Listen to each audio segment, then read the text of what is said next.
नमस्कार दोस्तों, मैं आपका दोस्त Rajendra Gupta. Crime up to date में आज मैं लेकर आया हूँ एक फ़ोटोग्राफ़र्स की ऐसी प्रॉब्लम जिसके कारण फ़ोटोग्राफ़र समाज आज बहुत ज़्यादा परेशान हो चुकी है। दोस्तों, वो घटना है फ़ोटोग्राफ से कैमरे छीनने की या कैमरे लूटने की। लेकिन अब एक नया ट्रेंड चालू हो गया है, एक नया तरीका चालू हो गया है लुटेरों का, चोरों का, कि अब वो जस्ट डायल, इंडिया मार्ट, इन ऐप्स के थ्रू भी आजकल फ़ोटोग्राफर्स को लूटा जाने लगा है।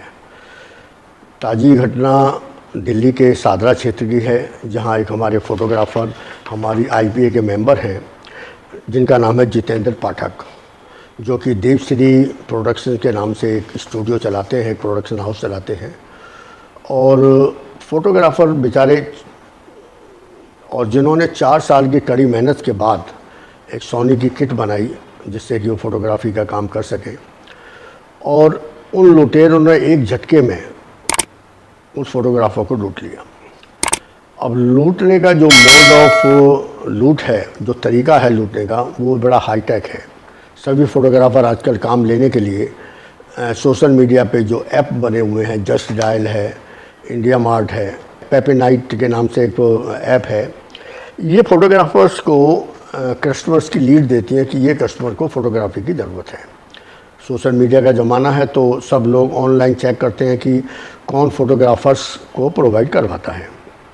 तो देवश्री स्टूडियो के मालिक जितेंद्र पाठक ने भी जस्ट डायल से हज़ारों रुपया खर्च करके और ये फ़ोटोग्राफ़र्स की लीड लेने के लिए एक अनुबंध किया, एक उनका ऐप जो है लिया। तो सभी फ़ोटोग्राफ़र भाइयों के लिए नसीहत है कि ये जो ऐप चल रही हैं, इनके थ्रू उन कस्टमर से जो लीड के थ्रू आते हैं उनसे बहुत सोच समझकर जो है उन लोगों से डील करें, क्योंकि वो लुटेरे भी हो सकते हैं। आइए सुनते हैं सारी लूट की कहानी जितेंद्र पाठक की ज़बानी।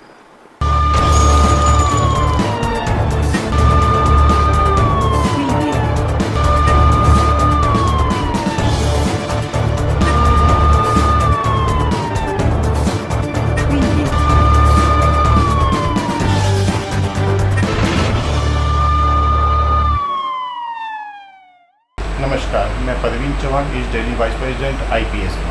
ठीक है, हमारे साथ में जितेंद्र पाठक जी, इनके साथ में एक घटना घटी है 10 तारीख जुलाई को शाम को। इनके पास में एक लीड आई जस्ट डायल से कि हमारे पास में फ़ोटोग्राफी का काम है और इनको हायर करा गया है। कुछ एडवांस भी जस्ट डायल के द्वारा आपको दिए गए हैं। हाँ जी। आपको पेमेंट किस तरीके से दी गई है? सर, ये मुझे पेटीएम आया है यूपीआई के द्वारा। ओके, तो आपको एड्रेस वगैरह, नाम वगैरह उस कस्टमर का सब कुछ मालूम था? सर, मेरे को ये लोकेशन मिली हुई थी नोएडा सेक्टर 76 महागुन मजारिया। आपको एड्रेस दिया हुआ था जहाँ पे फंक्शन होना था। ठीक है, आप टाइम पे पहुँचे थे फंक्शन पे? हाँ सर, मेरे को जस्ट थोड़ी टाइम पहले ये लीड मिली थी तो मैं निकल लिया था, तो हाँ टाइम पे पहुंच गया था। लोकेशन पे, वेन्यू पे नहीं पहुंचे थे? वेन्यू पे नहीं पहुंचा। उन्होंने आपको लोकेशन भेजी है, आप वहां तक पहुंच गए? वहां तक पहुंच गया। उसके बाद में क्या हुआ है आपके साथ में? सर, मैंने उनको कॉल किया था, तो विशाल मेगा मार्ट के सामने मैं खड़ा था, तो उनको कॉल किया तो 2 लोग आए मेरे साथ, बात करी कि सर यहाँ सामने है, आप लेट हो गए हो, कि आपने सामने वाली बिल्डिंग के सामने उस तरफ चलना है। एग्जिट लोकेशन पे वो लेके जाना चाह रहे थे कि आप हमें फॉलो कर लो, पीछे पीछे आ जाओ। आप उनको फॉलो करते गए? हाँ, मैं उनको फॉलो करता गया। फिर ये वारदात आपके साथ फिर कैसे हो पाई?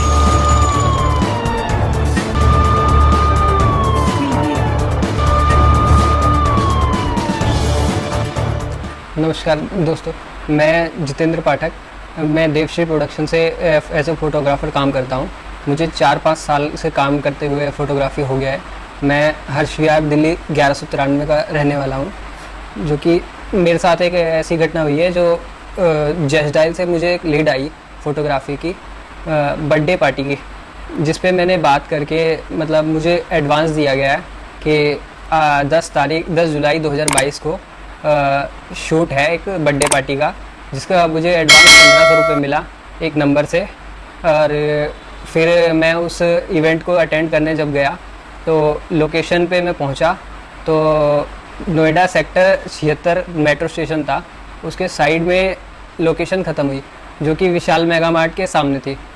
जब मैं विशाल मेगा मार्ट के सामने खड़ा हुआ तो मैंने उनसे फ़ोन करके पूछा, सर मैं लोकेशन पे आ गया हूँ तो कहाँ पर आना है?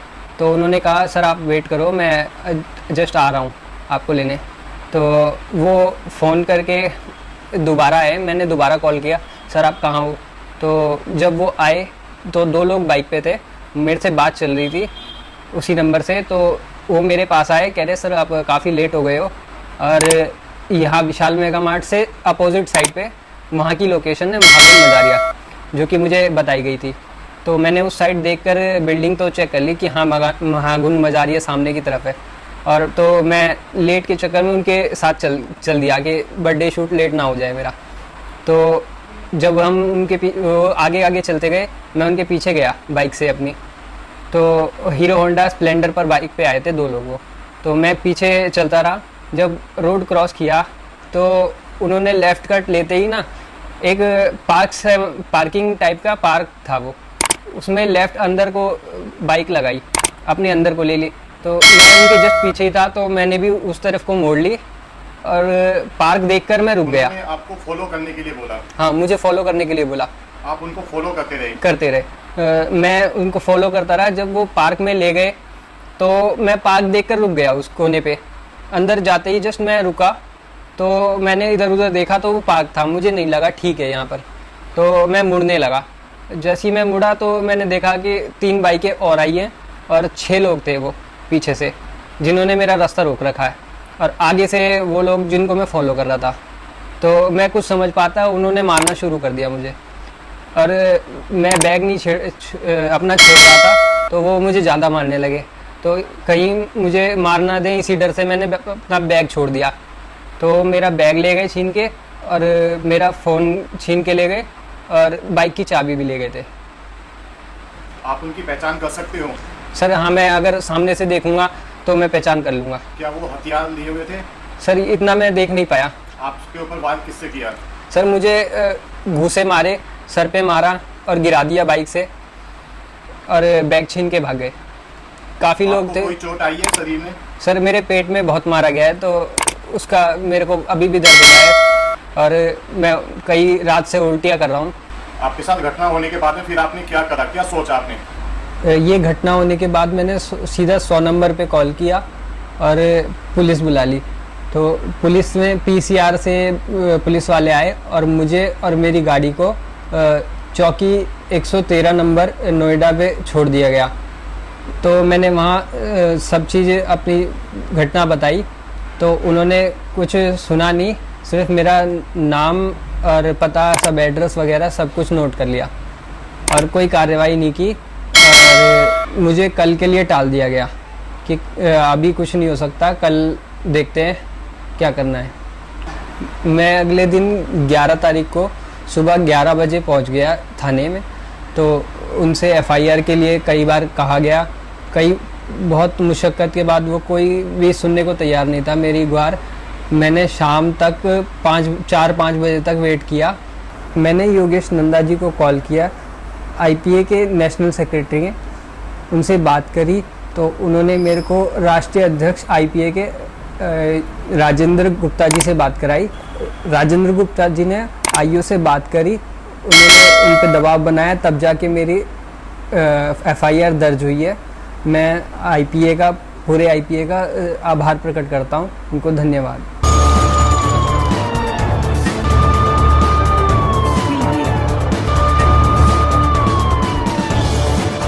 साथियों, आपने देखा जितेंद्र पाठक के साथ क्या क्या हुआ, उनकी जवानी सुना। अब कहानी शुरू होती है, जितेंद्र पाठक क्या करे। लूटने के बाद जितेंद्र पाठक नियर बाई थाना जो चौकी पड़ती है वो है थाना सेक्टर 113 नोएडा।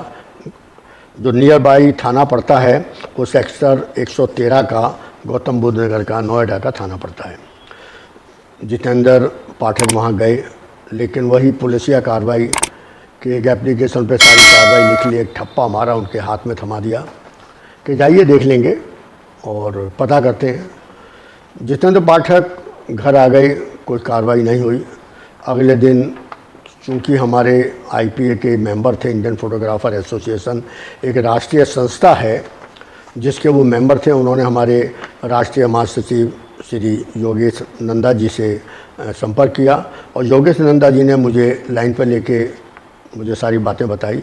क्योंकि मैं इस समय लखनऊ में हूँ किसी फ़ोटोग्राफी शूट के सिलसिले में, और क्योंकि 8-10 दिन और रहने वाला हूँ, तो मैंने यहीं से कार्रवाई करते हुए जो उनके चौकी इंचार्ज थे, चौकी के जो आईओ थे अरुण कुमार वर्मा, मैंने उनसे फ़ोन पर संपर्क किया। तो शुरू में तो वही धुलमुल वाला रवैया होता है, लेकिन जब उनको रेफरेंस दिया गया, बताया गया कि हम एक नेशनल संगठन चलाते हैं, एक राष्ट्रीय संस्था चलाते हैं और मैं उसका राष्ट्रीय अध्यक्ष हूँ, और कुछ रेफरेंस भी दिए गए, तो उन्होंने उस पर कार्रवाई करते हुए तुरंत ही FIR लॉन्च हुई।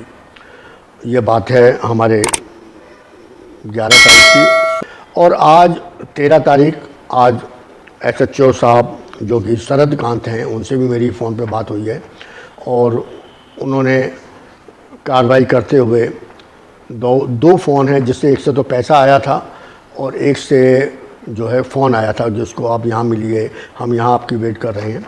दोनों फ़ोन को सर्विस लॉन्च पे लिया हुआ है और उनकी CCTV फुटेज भी हमें मिल गई है, जो मैं आपको टीवी पे दिखा रहा हूँ। देखिए, ये वो लोग हैं चोर जो कि कैमरा जिन्होंने लूटा, और ये पूरा 5-6 आदमियों का, 7 आदमियों का, 8 आदमियों का गैंग होता है।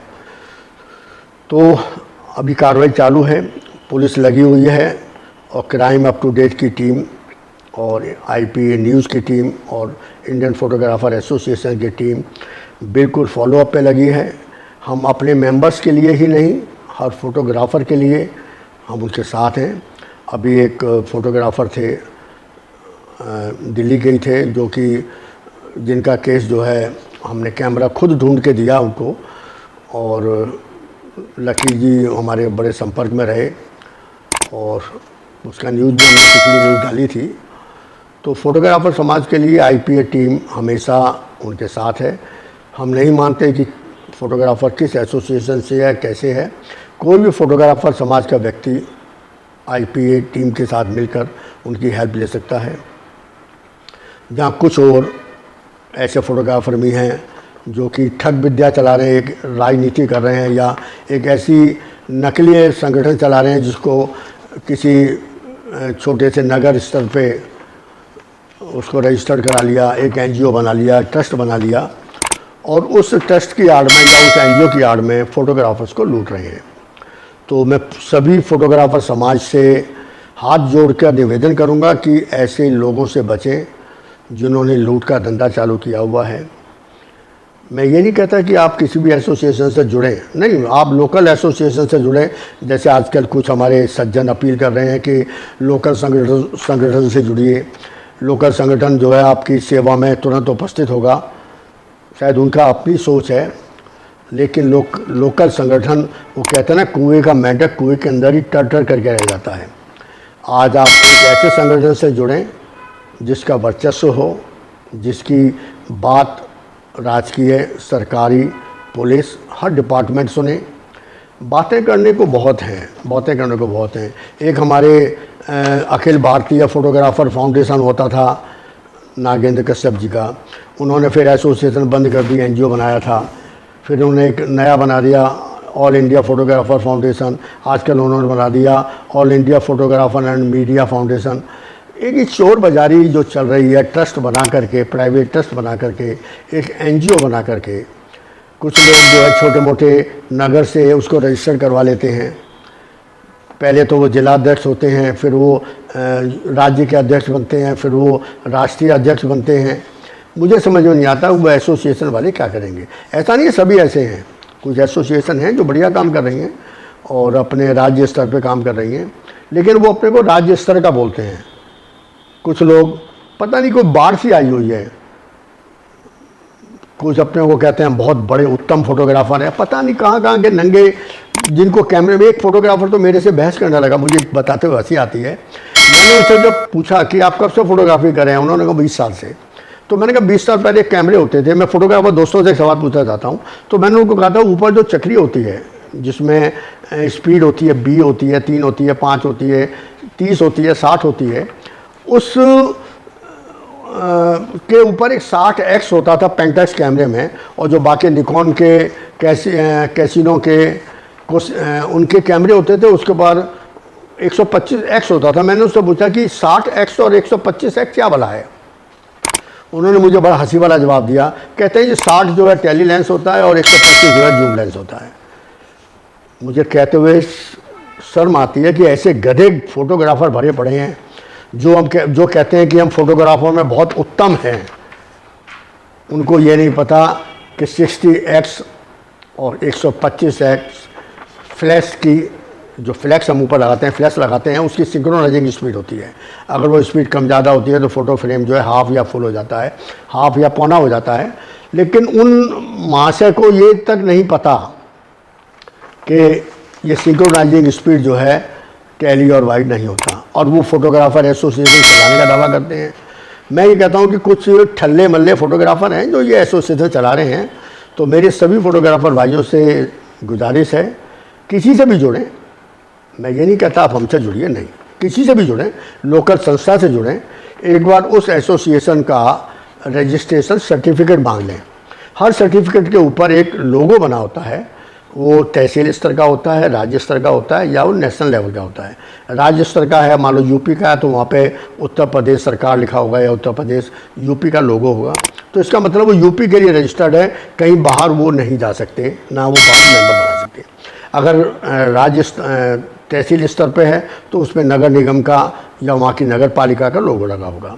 अगर वो राष्ट्रीय स्तर पे है तो स्टेट का निशान होगा।